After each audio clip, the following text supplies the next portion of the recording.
हरे कृष्ण। সকলকে ধন্যবাদ প্রণাম। জয় গুরু মহারাজ কি জয়। জয় শ্রীল সরস্বতী প্রভুপাদ কি জয়। সমবেত গৌর ভক্তবৃন্দ কি জয়। হরে কৃষ্ণ। তো আসুন আমরা শ্রীকৃষ্ণ কথায় আসবো শ্রী গুরুদেবের কৃপায়। তো আমাদের ভাগবতের প্রথম স্কন্ধের দ্বিতীয় অধ্যায়ের 20 নম্বর শ্লোক পর্যন্ত আমাদের আলোচনা হয়েছিল। এরপর আমরা শ্রীমদ্ ভাগবত মহাপুরাণের প্রথম স্কন্ধের দ্বিতীয় অধ্যায় 21 শ্লোক সম্পর্কে আলোচনা করব। সেখানে বলা হচ্ছে যে ভিত্ততে হৃদয় গ্রন্থিশ্চিদ্যন্তে সর্ব সংশয়াঃ ক্ষিয়ন্তে চাস্য কর্মাণি দৃষ্ট এবাত্মনীশ্বরে। অর্থাৎ এর অর্থ হলো যে হৃদয়ের মধ্যে পরমেশ্বর ভগবানকে দর্শন করা মাত্রই বা উপলব্ধি করা মাত্রই হৃদয়ের সমস্ত গ্রন্থি অর্থাৎ অহং মম বুদ্ধি নষ্ট হয়ে যায়, সমস্ত সংশয় দূরীভূত হয় এবং সমস্ত কর্মবন্ধন ছিন্ন হয়ে যায়। এখানে খুব সুন্দরভাবে বলছেন জীব চিৎ জগৎ থেকে বিচ্যুত হয়ে অর্থাৎ সেই আনন্দময় জগৎ থেকে বিচ্যুত হয়ে যখন এই দুঃখময় জড় জগতে আসে তখন কি হয়? তখন বিভিন্ন বন্ধনে বাধা পড়ে যায়, আটকা পড়ে যায় বিভিন্ন বন্ধনে। ঠিক যেমন হাতি যখন যেতে যেতে কোন জলাশয়, পঙ্কিল জলাশয় যখন পতিত হয় তখন সে চায় যে ওপরে উঠে আসতে, কিন্তু যত সে ছটফট করতে থাকে ততই কি হয়? সেই পাকের বন্ধনে আবদ্ধ হয়ে যায়। ঠিক সেই রকম জীব চায় আনন্দ পেতে, প্রত্যেকটা জীব আনন্দ পেতে চায়, কিন্তু সেই যতই সেই সংসার রূপ জলাশয় যতই সেই ছটফট করতে থাকে ততই কি হয়? সে বন্ধনে আটকা পড়ে যায়, অর্থাৎ বন্ধনে জড়িয়ে যায়। তো আমাদের উচিত কি? সেই বন্ধন থেকে মুক্ত হয়ে পুনরায় সেই ভগবত ধামে ফিরে যাওয়া। সেই ধামে ফিরে না যাওয়া পর্যন্ত আমরা কিন্তু কখনোই সেই নিত্য আনন্দকে লাভ করতে পারবো না। কেন? সেই নিত্য আনন্দ সেই নিত্য ধামেই বিদ্যমান, এই জগতে নেই। এই জগতে সেটা আপনি সন্ধান করেও পাবেন না। সেই জন্য বলছে যে এখানে যে হৃদয়ের মধ্যে পরমেশ্বর ভগবানকে দর্শন করতে হবে। দর্শন মানে এখানে চোখে দেখা নাই, হৃদয়ের মধ্যে পরমেশ্বর ভগবান শ্রীকৃষ্ণকে দর্শন করতে হবে মানে তাকে উপলব্ধি করতে হবে। এই উপলব্ধি কাদের দ্বারা হবে? যারা সৎসঙ্গে রুচি আছে, যাদের, যেসব ব্যক্তি তারা এই সৎসঙ্গে কথা শ্রবণ করতে করতে করতে তারা একদিন কি হয় না ভগবানকে হৃদয়ের মধ্যে উপলব্ধি বা দর্শন করতে সক্ষম হন। শ্রদ্ধা সহকারে, আগের দিন আলোচনা হয়েছিল যে ভগবত কথা শ্রদ্ধা সহকারে শ্রবণ করতে হবে, এটা কৃষ্ণের কথা। এইভাবে শ্রদ্ধা সহকারে যখন আমরা সেই কৃষ্ণ কথা শ্রবণ করব তখন আমাদের হৃদয়ের মধ্যে পরমেশ্বর ভগবানকে দর্শন করতে পারবো আমরা, অর্থাৎ তাকে উপলব্ধি করতে পারবো। দেখুন এখানে বলছেন যে ভগবানকে দর্শন করলে, হৃদয়ের মধ্যে দর্শন করলে বা উপলব্ধি করলে তার সমস্ত জড়জাগতিক বন্ধন ছিন্ন হয়ে যায়। কিন্তু তার আগের শ্লোকে একটা কথা বলেছেন, কারণ ভগবানকে সরাসরি দর্শন তো করা যায় না, বা যদিও দর্শন করা যায় তার দ্বারা কিছু ফলপ্রাপ্ত হওয়া যায় না। কিসের একটা স্টেপ আছে, ধাপ আছে, সেই ধাপে যেতে হবে, সেই স্তর অতিক্রম করে যেতে হবে। সেটা কি না? সাধুদের সেবা, সৎ ব্যক্তি, যারা প্রকৃতপক্ষে সৎ ব্যক্তি অর্থাৎ ভগবত ভক্ত ব্যক্তি, সেই তাদের সেবা 16 নম্বর শ্লোকে সেই কথাই কিন্তু বলা হয়েছে। জীবের মহৎ সেবা হলো মহৎ ব্যক্তি ভগবত ভক্তের সেবা। তাদের সেবা কিভাবে করা হয় না, যখন সেই ব্যক্তি ভগবত কথা আলোচনা করেন সেটা শ্রদ্ধা সহকারে শ্রবণ করলেই সৎ ব্যক্তির সেবা হয়ে যায়। ভক্তকে রাজভোগ খাওয়ালে তবে তার সেবা হয় এমন কিন্তু নয়। ভক্তের হৃদয়, ভক্তের শ্রীমুখ থেকে যখন আমরা কথা শ্রবণ করব, তখন তার মধ্য দিয়েই ভগবানের সেবা হয়ে যায় বা ভক্তের সেবাও হয়ে যায়। আর এইটাই হচ্ছে, এই সেবাটাই হচ্ছে মহৎ সেবা। এর থেকে বড় সেবা বা মহৎ সেবা আর নেই, হয় না। দেখুন, ভক্তের সেবা না করলে আমরা ভগবানকে উপলব্ধি করতে পারি না। ভগবান দর্শন দিলেও তাকে পারবো না উপলব্ধি করতে। কেন? দেখুন, দুর্যোধন, দুঃশাসন বা শিশুপাল, এরা ভগবান শ্রীকৃষ্ণ যখন লীলা করছিলেন কতবার দেখেছে ভগবানকে? প্রত্যেকটা মুহূর্তে মুহূর্তে কৃষ্ণকে দর্শন করেছেন, কিন্তু পবিত্র হতে পেরেছে? পারেনি তো। ভগবানকে দর্শন করলেই পবিত্র হয়ে যায় এখানে বলছে, কিন্তু তারা তো পবিত্র হতে পারেনি। কেন না? তারা সৎসঙ্গ করেনি। হ্যাঁ, একটা স্টেপ আছে বললাম। আপনি যদি এখন স্কুলে গিয়ে হেড স্যারের বা হেডমাস্টার মশাইয়ের চেয়ারে বসে পড়েন, তাহলে আপনাকে কি মাইনেটা আপনাকেই দেওয়া হবে যে আপনি হেডমাস্টার হয়ে গেছেন? ওই চেয়ারে আপনি জোর করে বসতে পারেন, কিন্তু একটা প্রসেস আছে ওই চেয়ারে বসার। সেই প্রসেস অতিক্রম করে আপনাকে সেই চেয়ারে বসলে তবেই আপনাকে সেই বেতন দেয়া হবে। জোর করে বসে পড়লে দেওয়া হবে না। ঠিক সেই রকম ভগবানকে দর্শন করলেই যে আমাদের হৃদয় পবিত্র হয়ে যায় এমন নয়।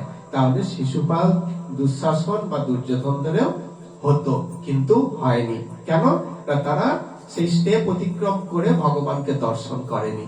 তারা সাধু সঙ্গ কখনো করেনি। ভগবানের যারা ভক্ত, সেই ভক্তের সঙ্গ কখনো করেনি। তাহলে এখানেই বোঝা যায় যে ভক্তের সঙ্গ করা আমাদের জীবনের কতটা গুরুত্বপূর্ণ একটা দিক। সেই জন্য এই সৎসঙ্গকে কখনোই অবজ্ঞা করা উচিত নয় বা অবহেলা করা উচিত নয়। এইটাই এখানে বলা হচ্ছে যে তারপর কি হয়, যখন আমরা সৎসঙ্গ করব, তখন সৎসঙ্গের মধ্য দিয়েই কিন্তু আমরা ভগবানকে দর্শন করতে পারবো। দর্শন মানে শুধু চোখ দিয়ে দর্শন নয়, দেখা নয়। কি বললাম? দর্শন মানে উপলব্ধি করা।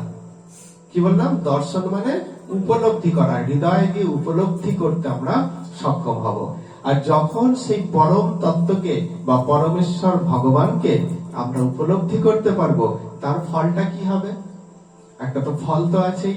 হ্যাঁ, তো সেই ফলটা কি এখানে বলছেন? সেই উপলব্ধি করলেই হৃদয়ের সমস্ত গ্রন্থিগুলো ছিন্ন হয়ে যায়। গ্রন্থিগুলো সব, সেই বাঁধনগুলো খুলতে আরম্ভ করে। আমাদের সব থেকে হৃদয় গ্রন্থিগুলো কি? গ্রন্থি মানে গাঁট, ঠিক আছে? সেই গিঁট গুলো আটকে যায় না? হ্যাঁ, সেই গিঁট গুলো আটকে যায়। তো সেইটাই, সেই গিঁট যদি না খোলে, তাহলে কিন্তু আমরা কখনোই সেই মুক্ত হতে পারবো না।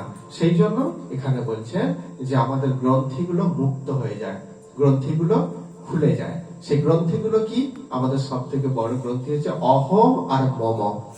আমরা এই সংসারে থাকি, ঠিক কথা, কিন্তু দুটো জিনিসকে সব থেকে ভালো করে চিনি এবং ভালোবাসি। সেই দুটো জিনিস কি? অহম মানে আমি, এবং মম মানে আমার। এইটাই হচ্ছে সব থেকে বড় গিফট। এইগুলোর জন্য আমরা সংসারে বারবার আমরা কষ্ট পাই, বারবার ফিরে আসি আর বারবার কষ্ট পাই। আমি অমুক, আর আমার এই ক্ষমতা আছে, আমি তোমার এই করতে পারি, আমাকে তুমি চেনো না, আমার কত ক্ষমতা, আর আমি অমুক, এরকম বলি না? আচ্ছা, আমি অমুক, আমি বড়, আমি ধরে নিলাম যে আমি বড় ধনবান ব্যক্তি, ঠিক আছে, কিন্তু সেই ধন সম্পদ আমাকে মৃত্যুর হাত থেকে নিস্তার দিতে পারবে? আমি এই দাবি করতে পারি যে মারা যাবে দরিদ্ররা, যার ধন সম্পদ নেই, আমি ধনী ব্যক্তি, আমি মরব না, আমি চিরকাল বটবৃক্ষের মতো আমি আয়ু প্রাপ্ত হয়ে এই সংসারে বিচরণ করব। পারি আমরা? পারি না তো। তাহলে আমি যে দাবি করছি আমার, তার জন্য অহংকার করছি, আমার এই এত সম্পদ, তাহলে এটা মিথ্যা না সত্য? মিথ্যা, এগুলো মিথ্যা অহংকার। এইটাই হচ্ছে জীবের সব থেকে বড় গ্রন্থি বা গিঁট। হ্যাঁ, যে আমি এবং আমার ছেলে, আমার মেয়ে, আমার সংসার, আর আমি এই সংসারের কর্তা। তাহলে কি হচ্ছে দেখুন, জগৎ সংসার পরিচালিত হচ্ছে আমি আর আমার এই দুটোকে কেন্দ্র করে, এর বাইরে কিন্তু আর কিছু নেই, আমি আর আমার। সেই জন্য এই আমি আর আমার, অহম আর মম, এই বুদ্ধিটাই, এই দুষ্ট বুদ্ধিটাই আমাদেরকে কি করে, এই সংসারে আবদ্ধ করে দেয়। বারবার মুখে বলতে হয় আমার ছেলে আমার মেয়ে, কিন্তু হৃদয় দিয়ে জানতে হয় যেটা সব কৃষ্ণের দাসদাসী, কৃষ্ণের সেবা করার জন্য। যেমন আমিও এসেছি এই সংসারে, তারাও এসেছে এই সংসারে কৃষ্ণের সেবা করতে। তারা সব কৃষ্ণের দাসদাসী, এই জ্ঞান করতে হয়। হ্যাঁ, এই জ্ঞানটা কখন হবে? যখন আমরা সৎসঙ্গে, যখন হরিকথা বা এই সৎ কথা শ্রবণ করব, তখন আমাদের সেই উপলব্ধিটা আসবে। সেই জন্য এখানে বলা হচ্ছে যে পরমেশ্বর ভগবানকে দর্শন করলে, মানে উপলব্ধি করলেই কি হয়, হৃদয়ের মধ্যে যত গ্রন্থি আছে সেই গ্রন্থিগুলো আস্তে আস্তে খুলে যায় বা নষ্ট হয়ে যায়। এরপর কি হয়, তখন সমস্ত সংশয় দূরীভূত হয়ে যায়। ভগবান ভগবান তো করছি, এত তো জপ করছি, সত্যি ভগবান আছে তো? এই সংশয়টা আর থাকবে না। সত্যি ভগবান আমাকে কৃপা করবে তো? একটা জিজ্ঞাসা চিহ্ন, এই সংশয়টাও আর থাকবে না। ভগবান আমাকে এই দুঃখ থেকে উদ্ধার করবে তো? এই সংশয়টাও আর থাকবে না, কোনো সংশয় থাকবে না। তখন সংশয় মুক্ত জীবনে আমরা কি করব, ভগবত ভজন করতে পারবো। আর কি হবে, আর না ভগবানকে হৃদয় উপলব্ধি করতে পারলে, 1 নম্বর বললাম কি, অহম মম যে গ্রন্থি বা কীট গুলো আছে সেইগুলো খুলে যাবে, হৃদয় গ্রন্থি। আর সমস্ত সংশয় দূরীভূত হবে এবং সমস্ত কর্মবন্ধন ছিন্ন হবে। কর্মের বন্ধন, আমরা কর্ম করি আর কর্মের বন্ধনে আবদ্ধ হয়ে পড়ি। ভগবানকে ধূপ দেখাচ্ছি, তাতেও কি মনে করছি, ভগবান ওদের কত সুন্দর বাড়ি, আমার নেই, আমাকে একটা দিও। তাহলে আবার বাড়িটা পেতে হলে, কারণ এই জন্য আমি সেই তত বড় বাড়ি পাবো না, কেন না আমার সেই কর্মটা নেই।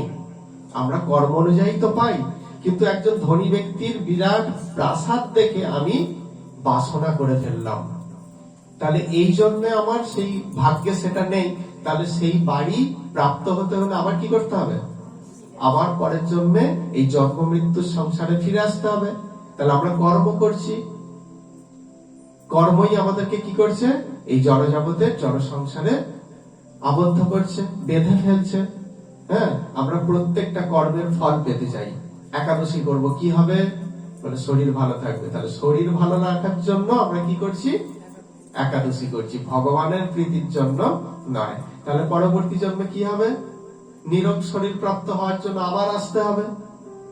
একাদশী করছি কেন, ছেলে যেন ডাক্তার, ব্যারিস্টার, ইঞ্জিনিয়ার ইত্যাদি হতে পারে, এই জন্য ছেলের ব্রেন নেই। পরের জন্মে কি হবে, আর আবার ছেলেকে ব্যারিস্টার করার জন্য আবার পরের জন্মে ফিরে আসতে হবে। তাহলে আমরা কর্ম করছি, এগুলোই কর্ম। ওই জন্য ভগবান বলছে কর্ম ছাড়া তো জীব বাঁচতে পারবে না, কর্ম না করে কেউ ক্ষণকালও বাঁচতে পারবে না, সে নিজের দেহটাকেও নির্বাহ করতে পারবে না। তাই প্রত্যেকটা জীবের উচিত কর্মের স্বরূপকে জেনে কর্ম করা। কর্মের 3 স্বরূপ কি, কর্ম, অকর্ম আর বিকর্ম। কি বললাম, কর্মের 3টে স্বরূপ, এটা জেনে রাখলে খুব ভালো, কর্মের বন্ধন থেকে আমরা মুক্ত হতে পারবো। কি বললাম, কর্ম, অকর্ম আর বিকর্ম। কর্ম কি, যখন নিজের জন্য কাজ কর, ভগবানের আরাধনা করা হয় নিজের জন্য। ভগবান আমি তোমাকে এত কেজি বাতাসা দিলাম, এই দিলাম, সেই দিলাম, তার বিনিময়ে যেন আমার এটা হয়। তাহলে এটা কার জন্য হলো, নিজের জন্য। এটাকে বলে কর্ম। এই কর্ম করলে কি হবে, এই জড় জগতের বন্ধনে আবদ্ধ হয়ে যাবে, বারবার আটকে পড়বে, আর জন্ম মৃত্যুর চক্রে ঘুরতে ঘুরতে কি হবে, যন্ত্রণা ভোগ করবে। এটা হচ্ছে কর্ম। অকর্ম কি, প্রভু তোমাকে আমি এটা দিলাম তোমার সন্তুষ্টির জন্য, এখানে নিজের কিছু চাওয়া নেই, নিজে কিছু চাইবে না। এটা কি, কৃষ্ণের সন্তুষ্টির জন্য, ভগবানের সন্তুষ্টির জন্য যা করছেন সেটা কি হলো তাহলে? সেটা হলো অকর্ম। নিজের সন্তুষ্টির জন্য যখন করা হয় সেটা হচ্ছে কি? কর্ম। যখন কৃষ্ণের সন্তুষ্টি বিধানের জন্য করা হয় সেটা হচ্ছে অকর্ম। আর যখন কারো ক্ষতি সাধনের উদ্দেশ্যে করা হয় তখন বিকর্ম, অর্থাৎ পাপ কাজগুলো, যেগুলো গর্হিত বা পাপ কাজ, সেইগুলোকে বলছে বিকর্ম। ঠিক আছে, তাহলে আমাদের কর্মের স্বরূপ জানা হলো। হ্যাঁ, তাহলে এই কর্মের স্বরূপ জেনে যদি আমি সংসারে থাকি তাহলে কর্ম আমাকে কখনোই এই বন্ধনে আবদ্ধ করতে পারবে না। আমি রন্ধন করছি কি? নিজে খাবো বলে, এটা কি হলো? কর্ম। আমি রন্ধন করছি কেন? ভগবানকে সেবা দেব বলে, এটা কি হলো? অকর্ম। আর আমি রন্ধন করছি কারণ আমার শত্রুটাকে নিমন্ত্রণ করেছি, ওকে বিষ মাখিয়ে খাইয়ে মারবো, এই লক্ষ্যে রন্ধন করছি, তাহলে এটা কি হলো? বিকর্ম। তাহলে বোঝা গেল, তাহলে আমরা কি করব? আমরা অর্থ রোজগার করব। ভগবান কিন্তু একবারও বলেনি অর্থ রোজগার করা যাবে না। অর্থ রোজগার করব কি জন্য? সৎ সেবায় লাগানোর জন্য। বন্ধু বান্ধবদের নিয়ে ওই মাংস কেটে ফিস্ট করার জন্য নয়। আমরা কি করব? পয়সা জমাবো বা অর্থ সংগ্রহ করব বা রোজগার করব, সেটা কৃষ্ণের সেবা দেওয়ার জন্য। তাহলে কি হবে? সেটা অকর্ম হয়ে যাবে। তাহলে আমাদের এই অকর্মগুলো আর কখনোই আমাদের কর্মের বন্ধনে আবদ্ধ করতে পারবে না। কখন এই জ্ঞান আসবে? যখন আমরা সেই হৃদয়ের মধ্যে পরমেশ্বরকে উপলব্ধি করতে সক্ষম হব, যখন আমরা সেই পরমেশ্বরকে উপলব্ধি করতে পারবো তখন। তো সেই জন্য বলছেন যে পরমেশ্বরকে উপলব্ধি করা, দর্শন করা, ভগবানকে হৃদয় দিয়ে চিন্তন করলে কি হয়? আস্তে আস্তে আস্তে কি হয় না, সেই উপলব্ধি করা যায়। ঠিক যেমন ছেলে যত দূরেই খেলা করুক না কেন, মা যখন ঘর থেকে ডাকে, বাবু কোথায় গেলি, একবার আয়, ছেলের কানে কিন্তু ঠিক সেই কথাটা পৌঁছে যায়। ছেলে কি হয়? মা কিন্তু খুঁজতে যায় না, ঘরে বসে ডাক দিয়েছে, ছেলে কিন্তু ঠিক ঘরে ফিরে আসে। ঠিক সেরকম কৃষ্ণের কথা চিন্তন করলে কি হয়? হৃদয়ের মধ্যে কৃষ্ণ এসে ধরা দেন। এটাই হচ্ছে কৃষ্ণের প্রকৃতি, বা এটাই তার স্বভাব। কৃষ্ণের প্রকৃতি হচ্ছে এইটাই। কৃষ্ণ বলে যখনই আপনি ডাকবেন, প্রীতির সঙ্গে উচ্চারণ করবেন, তখন হৃদয়ের মধ্যে কৃষ্ণ জাগরিত হবে। আর জাগরিত হলেই সেই কৃষ্ণকে উপলব্ধি করা যাবে। আর যখনই আপনি উপলব্ধি করবেন, সমস্ত বন্ধন থেকে আপনি আস্তে আস্তে আস্তে মুক্ত হয়ে যাবেন। সেই কথাই ভাগবতে এখানে বলা হচ্ছে। আর তারপরে শ্লোকে কি বলছেন? 22 শ্লোকে ভগবান মানে আলোচনা করা হচ্ছে যে অত বই কবয় নিত্যম ভক্তিম পর মায়া মুদা বাসুদেবে ভগবতী কুর্বন্তাত্ম প্রসাদনিম। প্রসাদনিম। কি বলছেন এর অর্থ? তাই পরম তত্ত্বজ্ঞানী ব্যক্তিরা, মানে ভগবত ভজন করলে, ভগবানকে উপলব্ধি করলে এত ফ্যাসিলিটি, এত সুযোগ, তাহলে সেই সুযোগ কেউ হাতছাড়া করে? কারা করবে? যারা এটাকে উপলব্ধি করতে পারে না, তারা করবে না। আর কিন্তু তারাই চিন্তা করবে কি, সেই পরম তত্ত্বজ্ঞানী ব্যক্তিগণ সেই কারণেই, অর্থাৎ ভগবানকে উপলব্ধি করতে পারলে এত লাভ আছে, সেই জন্য তারা কি করেন? সেই তত্ত্বজ্ঞানী ব্যক্তিগণ সদা সর্বদা আনন্দ সহকারে ভগবান বাসুদেবে ভক্তি করেন, সদা সর্বদা, যার ফলে আত্মকৃপা হয়ে থাকে। খুব সুন্দর বলছে। তাহলে আমাদেরকে এটা বুঝতে হবে যে আত্মকৃপা বা নিজের মঙ্গল কিভাবে সাধন করা যায়। নিজের মঙ্গল, আমি ভাবলাম এত কোটি টাকা জমাতে পেরেছি, তাহলে এটাই আমার মঙ্গল। এটা প্রকৃত মঙ্গল নয়। এর দ্বারা কি হবে? দেহটাকে দুদিন ভালো মন্দ খেয়ে, ভালো খাটে বিছানায় শয়ন করে, এসি রুমে থেকে আমরা দেহটাকে দুদিনের জন্য মাত্র আনন্দ দিতে পারি বা সুখ দিতে পারি, কিন্তু আত্মার মঙ্গল এতে হয় না। কেন? এই সুখ ভোগ করে, দেহ সুখ ভোগ করে করতে করতে একদিন আমার মৃত্যুর সময় হবে, আমি দেহত্যাগ করব, করার পর কি হবে না আবার সেই এই জড় জগতে জন্মগ্রহণ করতে হবে। আমি মুক্ত হলাম কি? মুক্ত হয়ে আমার যে ধাম, আমার যে প্রকৃত গৃহ, সেই ভগবত ধাম, সেইটা তো আমি লাভ করতে পারলাম না। তাহলে এটা আমার লাভ কি? তাহলে আত্মার কোন মঙ্গল হলো কি? হলো না। সেই জন্য বলছেন যে ভগবানকে হৃদয়ের মাঝে উপলব্ধি করতে পারলে এত লাভ। এই কথাটা জেনে যারা পরম তত্ত্বজ্ঞানী পুরুষ, প্রকৃতপক্ষে যারা বুদ্ধিমান, প্রকৃতপক্ষে যারা জ্ঞানী, সেই ব্যক্তিরা কি করেন? সদা সর্বদা মানে প্রত্যেকটা মুহূর্তে কি করেন? আনন্দ সহকারে তাদের জীবনের সমস্ত সুখ দুঃখগুলোকে জলাঞ্জলি দিয়ে আনন্দ সহকারে ভগবান বাসুদেবের ভক্তি করেন। কাকে ভক্তি করার কথা বলেছেন? ভগবান বাসুদেবের। অর্থাৎ বাসুদেব মানে ভগবান শ্রীকৃষ্ণ। যেখানে বলছেন বাসুদেবে ভগবতী, অর্থাৎ ভগবান বাসুদেবকে ভক্তি করার কথা বলছেন। কেন না বাসুদেব ছাড়া এই সংসারে আর কেউ নেই, হ্যাঁ, নিত্য কালের জন্য মুক্তি দেওয়ার। অন্যান্য দেবদেবীরা মুক্তি দিতে পারেন, কিন্তু কিছুদিনের জন্য মুক্তি দিতে পারেন, কিন্তু প্রকৃতপক্ষে নিত্য কালের জন্য মুক্তি একমাত্র ভগবান শ্রীকৃষ্ণই দিতে পারেন। সেই জন্য জ্ঞানী ব্যক্তিরা, যারা তত্ত্বজ্ঞানী পুরুষ, তারা কি করেন? তারা সদা সর্বদা, হ্যাঁ, জড় জগতে তাদের লাভ হলো কি ক্ষতি হলো, কিছু হারালো, কিছু কি পেল, এইসব চিন্তা না করে এরা কি করেন? কে তাকে অপমান করলো বা মান দিল, এসবও বিচার তিনি করেন না। তিনি সদা সর্বদা প্রসন্ন চিত্ত হয়ে ভগবান বাসুদেবের সেবা করেন বা ভক্তি করেন। তার ফলে আত্মকৃপা হয়, অর্থাৎ আত্মমঙ্গল সাধিত হয়। এটাই হচ্ছে আত্মার মঙ্গল। আত্মা এই জড় জগতে পতিত হয়ে কত লক্ষ লক্ষ জনি ভ্রমণ করছে, কখনো কীট পতঙ্গ, কখনো কৃমি কীট, কখনো পশু, কখনো পক্ষী, কখনো মানুষ, এই ভ্রমণ করছে শুধু। তাহলে তাকে কৃপা করা কি সব থেকে বড় কৃপা? তাকে এই জন্ম মৃত্যুর চক্র থেকে মুক্তি দিয়ে এমন একটা জায়গায় পাঠানো যেখানে না আছে জন্ম, না আছে মৃত্যু, না আছে রোগ, না আছে শোক, না আছে ব্যাধি ইত্যাদি, যে এই জড়জগতের যে বৈশিষ্ট্য, সেগুলো কিছুই নেই। সেখানে শুধু আনন্দ দিয়ে তৈরি।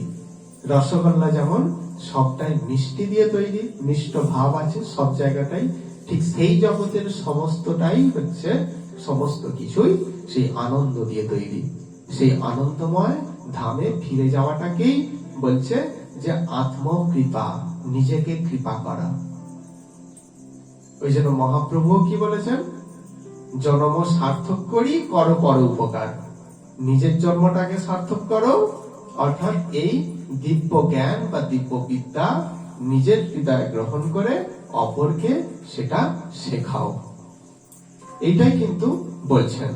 তাহলে এখানে আমরা বুঝতে পারলাম যে ভগবত দর্শন করলে, বা ভগবত দর্শন মানে আমি বারবার বলছি, সেটা উপলব্ধি, হ্যাঁ, ভগবানকে হৃদয় মাঝে উপলব্ধি করা।